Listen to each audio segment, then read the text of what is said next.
Polêmicas supressões encartadas pelo novo CPC. Fernando Rubim. Resumo. O presente trabalho se propõe a apresentar os principais dispositivos do CPC-1973 suprimidos do novo CPC-2015, propondo interpretação da necessidade de manutenção de muitas das concepções banidas, diante da inexistência de convincente ratio ou justificadora do desaparecimento de figuras relevantes ao regular andamento do processo judicial. E apresentação do rol de supressões encartadas pelo novo CPC. Já chegamos ao estágio de estruturarmos como adequada e até mesmo necessária a formatação de um atualizado sistema processual, de acordo com as disposições constitucionais pátrias, garantidoras e balanceadoras de efetividade e segurança jurídica para uma suficiente tutela jurisdicional. Agora, não podemos olvidar que foram encaminhadas supressões de determinados dispositivos contidos no Código BUSAID que não encontram razoável justificativa, podendo até mesmo vir a causar eventual prejuízo à obtenção da aludida suficiente tutela jurisdicional.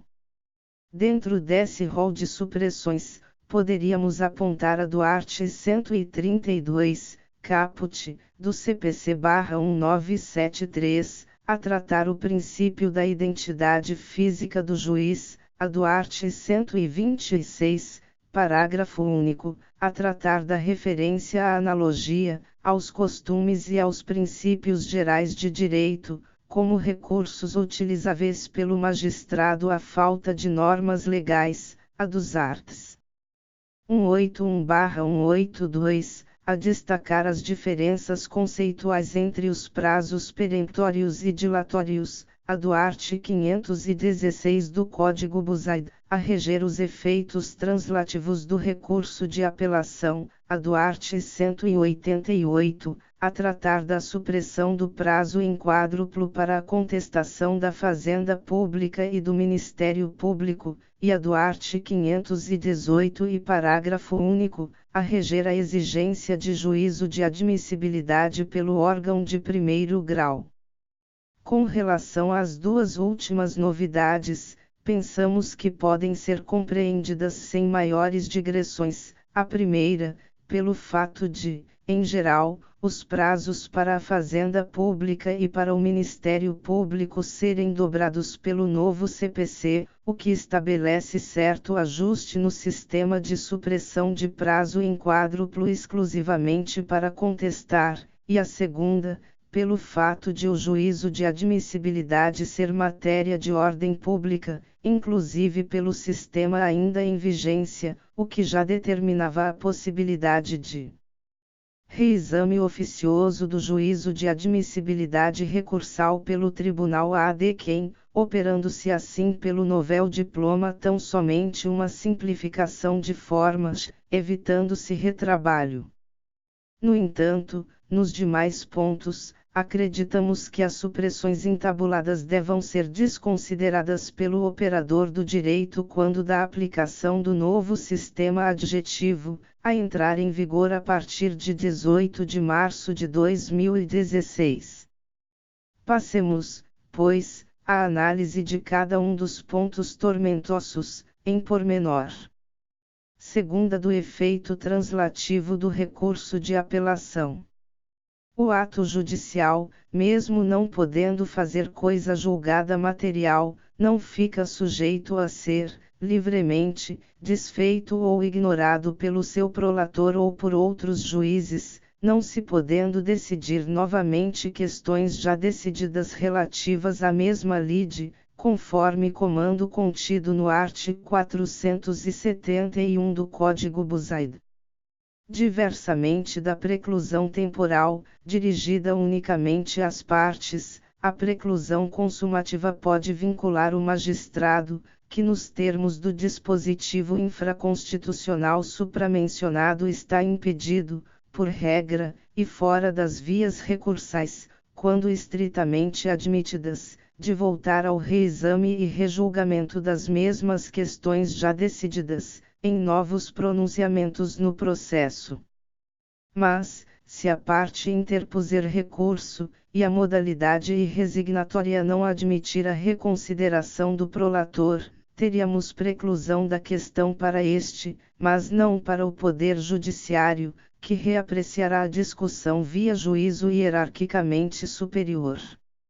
Há, de fato, situações que configuram a regra, nas quais o recurso à superior instância não permite que, concomitantemente, o juízo aquo se retrate. Nesse caso, teríamos, na hipótese de manejo do recurso, uma preclusão de instância, do primeiro grau, mas não da matéria, para o segundo grau. Se, por expressa disposição de lei, a oposição de recurso à superior instância normalmente veda a reconsideração pelo juízo aquo, também o resultado definitivo apontado pelo tribunal há de quem imporá que o tema não volte a ser enfrentado no primeiro grau em altire as oportunidades do procedimento ainda sob seu comando, já que aqui estar-se-ia configurada, conforme o art. 512 do CPC, uma preclusão em razão da hierarquia judiciária, preclusão hierárquica. Por sua vez, situação que mais importa nessa passagem do presente ensaio, a instância superior está obviamente impedida de modificar a decisão aquo de que não cabem mais recursos, salvo se relacionado ao efeito translativo recursal. Caso típico de preclusão de questões atingindo o juízo superior, que pode conhecer, em apelação, da matéria de fato e de direito impugnada em face dos termos da sentença, efeito devolutivo, art. 515 do CPC, mas não pode conhecer das questões decididas pelo juízo de primeiro grau, VG, no despacho saneador, que acabaram restando inimpugnadas pela parte interessada / prejudicada, art. 331, segundo, CC art. 516, ambos do CPC. Muniz de Aragão, interpretando mais especificamente o teor do art. 516 do CPC, refere que, fora as imperfeições do dispositivo, ressai do texto a regra geral de ficarem subtraídas ao conhecimento do tribunal as questões preclusas em decorrência de a parte não lhes ter dado competente combate através de recurso contra a decisão interlocutória, que a solucionou, nenhum juiz, pois, poderá revê-las, nem mesmo o tribunal. De fato, conforme comentam Amir José F. Sartre e Teresa Arruda Alvim Vandier, o efeito translativo do recurso de apelação de que trata o aludido dispositivo processual não envolve toda e qualquer matéria desenvolvida antes da sentença, mas tão somente as, excepcionais, de ordem pública. A ressalva quanto à possibilidade de reexame da decisão no que diz respeito às matérias de ordem pública, como a prescrição, as nulidades e a matéria probatória, seja pelo mesmo julgador, quando mantém jurisdição, seja pela instância superior, em caso de recurso, com efeito devolutivo, reside na impossibilidade de, nesses casos, se operar a preclusão, tendo-se em conta que as referidas matérias imperativas, por serem notadamente de interesse suprapartes, para usarmos a concepção consagrada por Galeno Lacerda, podem ser reavaliadas ulteriormente. Mas, mesmo nessas situações excepcionais, a melhor doutrina, encabeçada por Vittorio Denti em seu ensaio específico a respeito das questioni relevabilide officio e contraditório, indica a necessidade do estabelecimento de um contraditório prévio entre as partes, sob pena de nulidade da decisão, tomada de ofício, tudo a resguardar o direito constitucional de defesa e a exigência, mais atual do processo, de colaboração, cuja orientação encontrasse expressa no novo CPC, art. 6º e 10. Enfim, o efeito translativo, regulado no art. 516 do Código Buzaid, garante, portanto, ao tribunal a de quem examinar matérias de ordem pública, mesmo que não invocadas ao longo da tramitação da lide, desde que evidentemente venham a favorecer a parte recorrente, sob pena de infringência ao princípio da reformatio in pejus. Registra o comentado art. 516 que ficam também submetidas ao tribunal as questões anteriores à sentença, ainda não decididas.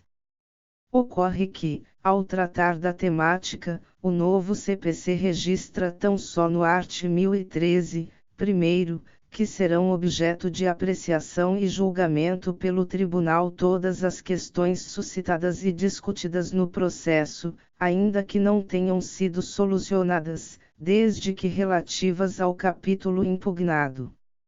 O ponto polêmico circunscreve-se exatamente à parte final, já que, SMJ, vincula o exame da matéria pelo tribunal a de quem ao efeito devolutivo, relacionado ao ponto impugnado da sentença. Não entendemos como adequada essa restrição, o que pode criar no futuro certo embaraço à tradicional aplicação do efeito translativo do recurso de apelação. Persistimos entendendo que diante da importância do reconhecimento de tais matérias, mesmo que não tenham sido objeto direto de recurso, cabe ao tribunal enfrentá-las, em preliminar recursal, determinando, se for o caso, o retorno dos autos à origem para ajustes no procedimento é o caso, por exemplo, de reconhecimento oficioso pela instância superior da necessidade de complementação de prova ou sanação de vício grave, a ser realizada na origem, com a desconstituição de plano da sentença já proferida. Mesmo que não tenha sido reeditado o art. 516 do CPC, crimos que há outros dispositivos na Lei nº 1310522015 que garantem serem determinadas matérias de ordem pública, com direito ao reconhecimento ex officio ou pelo julgador, o que deverá colmatar a imprecisão legislativa no ponto. Há de se reconhecer, por fim, que já há na doutrina entendimento no sentido de que a redação do novo CPC acaba, ao fim e ao cabo, por manter o efeito translativo da apelação, o que nos conforta, mas sem que se torne inócua, ao menos por ora, a crítica à redação do novel dispositivo e à supressão do antigo. Terceira da definição das diferenciações entre prazo peremptório e prazo dilatório. A mais usual das modalidades, a preclusão temporal, consiste na perda do direito de praticar determinado ato processual pelo decurso do prazo fixado para o seu exercício.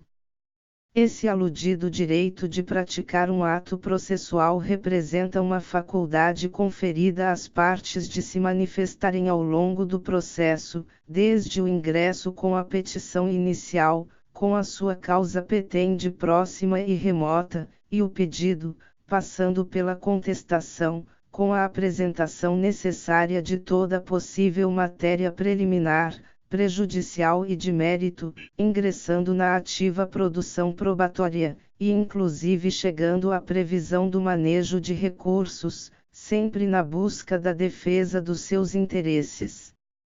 Sob pena dos ônus decorrentes da sua inércia, em todos esses casos. A regra, esculpida no art. 183 do CPC/73, é de que decorrido o prazo extingue-se o direito de praticar o ato, independentemente de manifestação judicial. Assim, a natureza da decisão judicial que declarar a perda de uma faculdade processual certamente não é constitutiva, daí reconhecer-se que a preclusão normalmente se opera ipso iure. Além disso, é defeso às partes, nos termos do art. 182, ainda que todas estejam de acordo, reduzir ou prorrogar os prazos peremptórios, tão só admitindo a lei, de acordo com o art. 181, a alteração dos prazos dilatórios, e desde que ambos os litigantes estejam de acordo, o que está em sintonia com a letra do art. 265, segunda, que prevê a suspensão do processo em face da convenção de ambas as partes. Seriam peremptórios, entre outros, o prazo para resposta do réu, arts. 241 e 297, para excepcionar, arts. 304 e 305, e para recorrer, art. 508, sendo dilatório o prazo, vg, para falar nos autos, mesmo fixando a lei prazo para a manifestação da parte contrária, como nos arts. 398 e 327. Tratando dos prazos peremptórios, art. 182 do CPC, sobre os quais realmente não se deve discutir quanto à relativização da preclusão posta, Humberto Teodoro Júnior apresenta sucinta e adequada concepção ao compará-los aos prazos dilatórios, art. 181 do CPC, embora deixe clara a dificuldade prática de distingui-los, o que ainda hoje é objeto de discussão e dúvidas, mesmo entre os juristas de escola, não determinou o Código um critério especial para identificar, dentro dos prazos legais, quais são os peremptórios e quais os dilatórios. Caberá, pois, à jurisprudência a seleção casuística dos prazos de uma e outra espécie. Há alguns prazos, todavia, que têm sua natureza já assentada dentro de um consenso mais ou menos uniforme da doutrina processualística. Com efeito, os prazos para contestar, para oferecer exceções e reconvenção, bem como o de recorrer, são tidos como peremptórios. Vê-se que os comandos contidos nos arts. 181 e 182 do CPC, cópias, respectivamente, dos arts. 153 e 154 do CPC italiano, como expressamente consta, são dirigidos estritamente às partes, não se dirigindo ao magistrado. Realmente, o juiz não incorre em preclusão temporal, por exceder os prazos que lhe sejam prefixados, daí dizer-se que recaem sobre o diretor do processo os prazos impróprios, que são normalmente tidos como dilatórios ou não peremptórios ou ainda não preclusivos. Pelo novo CPC, os arts. 181 e 182 não são reeditados na íntegra, havendo tão só disposição contida no art. 222, primeiro, da Lei nº 1310522015, registrando que ao juiz é vedado reduzir prazos peremptórios sem anuência das partes. Ora, tal novidade é absolutamente despicienda, já que se sabe que será raro o cenário de acordo das partes para reduzir prazo peremptório. Por outro lado, o art. 139, sexta, do novo CPC disciplina que o juiz, como diretor do processo, poderá prorrogar os prazos, especialmente na situação de requerimento pela parte interessada. Ora, evidente que nem todos os prazos serão passíveis de prorrogação, mas tão somente os prazos dilatórios. Os consagrados prazos peremptórios, como de apresentar defesa e recurso, devem, a seu turno, seguir sendo impossíveis de prorrogação pelo juízo, sob pena de restarmos sem organização nenhuma do procedimento, limite de formalismo necessário a qual a preclusão se presta.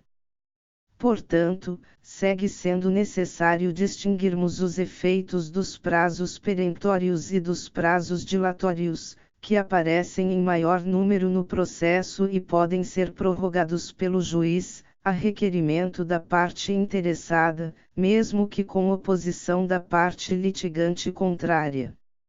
O fato de o novo CPC não reiterar todos os dispositivos de diferenciação conceitual dos prazos não determina que a distinção simplesmente tenha desaparecido, sendo necessária a manutenção da distinção, inclusive para que possamos realmente reconhecer que a maioria dos dispositivos do Codex que estabelecem prazos sejam passíveis de prorrogação, salvo manifestas exceções em que o prazo deve ser compreendido como peremptório. Quarta, do princípio da identidade física do juiz. O novo CPC, Lei nº 1310522015, causa ainda maior perplexidade ao suprimir do sistema o art. 132, caput, do Código Buzaid, a explicitar o princípio da identidade física do juiz, in verbis, o juiz, titular ou substituto, que concluir a audiência julgará a lide, salvo se estiver convocado, licenciado, afastado por qualquer motivo, promovido ou aposentado, casos em que passará os autos ao seu sucessor. Entendemos que se trata de verdadeiro princípio, a favor da oralidade, da colaboração e da aproximação do julgador da realidade da causa concreta, razão pela qual não pode simplesmente ser afastado, pelo operador do direito, em face de inexistência de previsão legal. Fica evidenciada, pela letra do Código de 73, a existência de diversas ocasiões em que o princípio da identidade física do juiz poderá e necessariamente virá a ser excepcionado, mas, como bem observam Sérgio Porto e Guilherme Porto, tal situação não retira a sua importância, já que, como regra, deve-se primar pela manutenção do magistrado na causa, pois aquele que instruiu a demanda possui, sem dúvidas, melhores condições fáticas para julgar o feito. Repara-se, nesse mesmo diapasão, que a ratio do novo sistema se coloca, em linhas gerais, justamente no sentido de nivelamento e aproximação do magistrado para com as partes, sugerindo inclusive a realização de 3 audiências antes da prolação de sentença a, audiência inicial para acordo e contestação, b, audiência de saneamento para prosseguimento da lide nos termos ajustados, e c, audiência de instrução e julgamento para coleta, especialmente, da prova oral. Mais adequado, assim, que o mesmo magistrado realize tais movimentos em busca da cognição exauriente da causa, mantendo-se no controle do feito, ao menos a partir do saneamento, com postura ativa, até a prolação da decisão final e encerramento da sua jurisdição. Se se trata realmente de princípio, como acreditamos, e não de uma mera técnica processual, como pode ser simplesmente suprimido do sistema processual. O Instituto da Identidade Física é relevante para o regular fechamento da atividade jurisdicional de primeiro grau e, por isso então deve ser confirmado como verdadeiro princípio processual, ao passo que considerado não em si mesmo, mas no seu complexo, organizado em sistema dentro da estrutura processual, decorrente de uma evolução processual, histórica, com vista ao direito e precipo o funcionamento desta estrutura, garantindo às partes uma solução razoavelmente rápida e coerente da causa posta. A surpresa com a exclusão do conhecido art. 132 do Código Buzaid vem sendo anunciada pela doutrina, a qual indica, ao menos, que é possível extrair do art. 366 do novo Codex fundamento para a sua manutenção no ordenamento infraconstitucional. Trata-se de comando que prevê que, encerrados os debates na audiência de instrução, deve o juiz proferir sentença imediatamente ou em 30 dias. Por derradeiro, interessante reparar que o art. 132, parágrafo único, também não foi repisado pela Lei nº 1310522015, mesmo assim, é evidente que o juiz poderá repetir as provas que entender necessárias, conforme regula o aludido dispositivo infraconstitucional do modelo de 73 diante do fato de a matéria ser de ordem pública, de acordo com o que já colocamos neste ensaio, e de acordo com o art. 130, ab initio, do Código BUSAID, repetido, aqui sim, no art. 370 do novo CPC.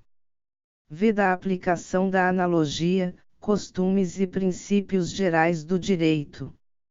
Da mesma forma causa certa espécie a supressão pelo novo CPC do art. 126 do Código BUSAID, in verbis, o juiz não se exime de sentenciar ou despachar alegando lacuna ou obscuridade da lei. No julgamento da lide caber-lhe a aplicar as normas legais, não as havendo, recorrer à analogia, aos costumes e aos princípios gerais de direito. Trata-se de meio subsidiário de julgamento em razão do princípio do non licet, impõe evidentemente que haja suficiente motivação judicial e se relaciona, mais proximamente ainda, com o princípio da inafastabilidade do controle jurisdicional e o princípio dispositivo. Em outros termos, o magistrado deve proferir sentença de acordo com o ordenamento jurídico, mesmo que não encontre amparo específico no texto da lei, fundamentando a sua decisão a contento, devolvendo aos jurisdicionados legítimo decisum com o selo do Estado, de acordo com a realidade espaçotemporal da comunidade e de acordo também com o que foi pleiteado perante o agente político. Também é consagrada, no ordenamento jurídico pátrio, a aplicação subsidiária da analogia, costumes e princípios gerais ao menos desde a Lei de Introdução ao Código Civil, LIC, de 1942, atualmente em vigência com a designação de Lei de Introdução às Normas do Direito Brasileiro, art. 4º, razão pela qual não parece que deva ser simplesmente afastada a partir da entrada em vigor do novo diploma adjetivo.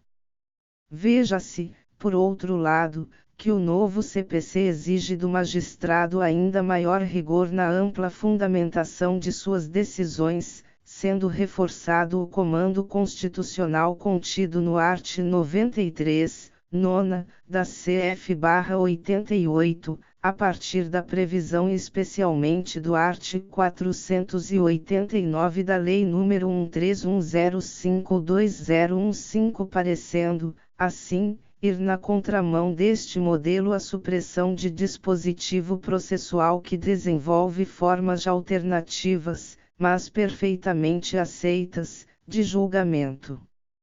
Ademais, consagrada é no campo processual a aplicação do costume quando da interpretação da prova judicial, ao tempo de prolação da sentença juízo de valoração probatória. Estamos aqui no campo das máximas de experiência, previstas no art. 335 do CPC/73, repetido, aqui sim, no art. 375 do novo CPC com leve alteração. Trata-se de regra de aplicação do bom senso, regra de experiência comum, espécie de válvula de escape para o julgador considerar o conjunto probatório, ao tempo de decidir, aplicando o que ordinariamente acontece. Regra, na parte geral da teoria das provas, que estabelece um vínculo entre o julgador e a comunidade em que se irá aplicar o direito.